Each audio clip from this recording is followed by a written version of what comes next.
مم. بعيدا عن ان احنا اخر الشهر، واعمل شويه فريك مع بيضتين 3 مسلوقين، فريك كده ورديحي بشويه توابل. الشوربه مطلعه اهو، ونقضي بيه اليوم.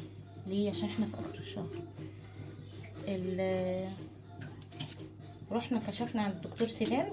انا كشفت مالك ومال دكتور السنان؟ لقيت ب150، ولقيت مش عارفه ب200 وب400 كده. قلت ب200 150 على قدنا، حلو جميل فل شمعة منوره. رحت الموضوع سحب فوق ال3000 جنيه. والله يوم ما هتروحي، انا كان من سنتين 3 4 كده كنت حاشيه ده ضرس عصبي، تمام؟ هو نص ضرس، المفروض نص ضرس يعني المفروض يتخلع بقى خلاص، بس انا ما اقدرش اخلع، ما عنديش الجراءه والشجاعه الكافيه ان انا اخلع ضرس. المهم الدكتور قال لي، بس عشان هو وجعني انا مضطره اروح عشان وجعني. طبعا انا كنت حاشيه عصب وكنت مركبه طربوش، بس الطربوش وقع. كان طربوش من ابو بلاش في الحكومه بقى. اضطريت بقى اروح من اللي هو مش في الحكومه عشان يعيش او كده. لقيته سحب ب150، سحبت يقول لي كذا كذا كذا.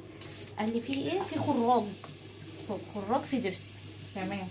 وبعد الخراج بكام حضرتك؟ قال لي هو في حل من الاثنين. اول حل ان تعملي حشو عصب تاني وتحطي طربوش. بكام حشو العصب؟ 250 جنيه، تمام. الطربوش بكام؟ في ب1800، وفي اللي هو مش عارفه اللي هو ما بيتسماش، الاولاني ده 1800 ده ببورسلين، التاني اللي ما بيتسماش ده مش عارفه انطقه والله.